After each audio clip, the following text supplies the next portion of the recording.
Welcome to day 3 of my week's video series, A Week in the Life of a Business Mentor. Yes, myself, Mike Foster, the Entrepreneur's Mentor.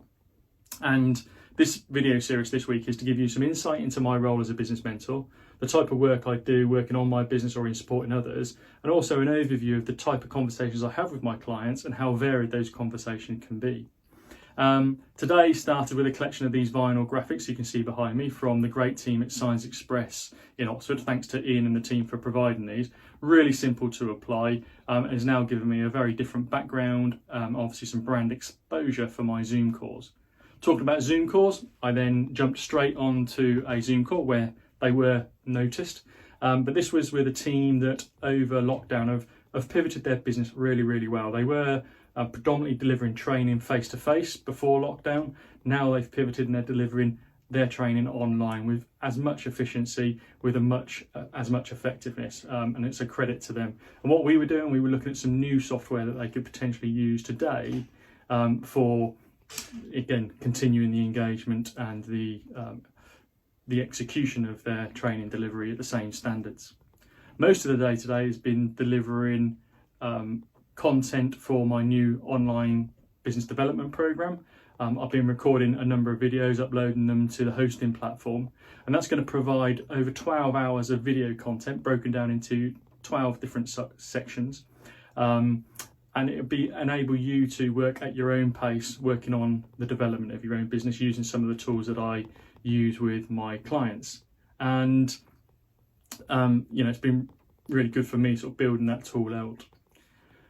I guess I'd like to share with you one of the conversations I had. I had a call today. My clients can call me or email me at any time. I had a call today from a client that wanted to talk through further their recruitment thoughts. They're looking to recruit somebody, and this is a conversation I'm having with a number of clients at the moment, either recruiting someone for the first time or building their team as they scale their business. And I make sure that people are recruiting for the right role. Sometimes it can feel obvious or most natural to employ somebody to do X, Y, and Z, but that might not be the right role that you need to employ for, and I've seen it so many times.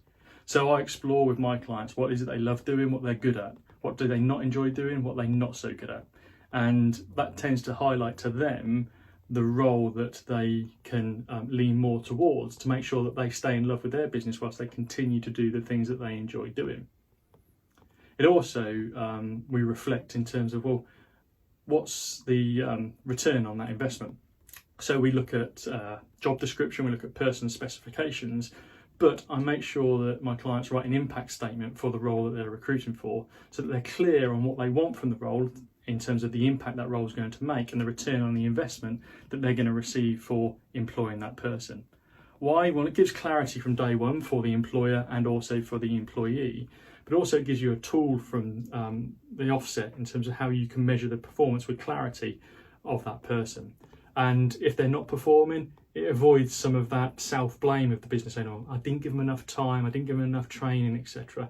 As long as you've done that, you've got a clear platform in terms of say that was the performance expectations. And it sometimes takes then that, I guess, that personality impact out of some difficult conversations.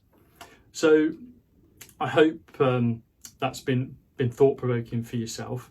I'm finishing a little bit earlier today because you can see I'm in the football training kit. I'm off to coach the boys football team at Harwell and Hendred. Looking forward to tonight because tonight's our first competitive action we've been allowed since returning to training from lockdown. So it's going to be a good session this evening. I'll be back tomorrow with another update, and I hope you can join me.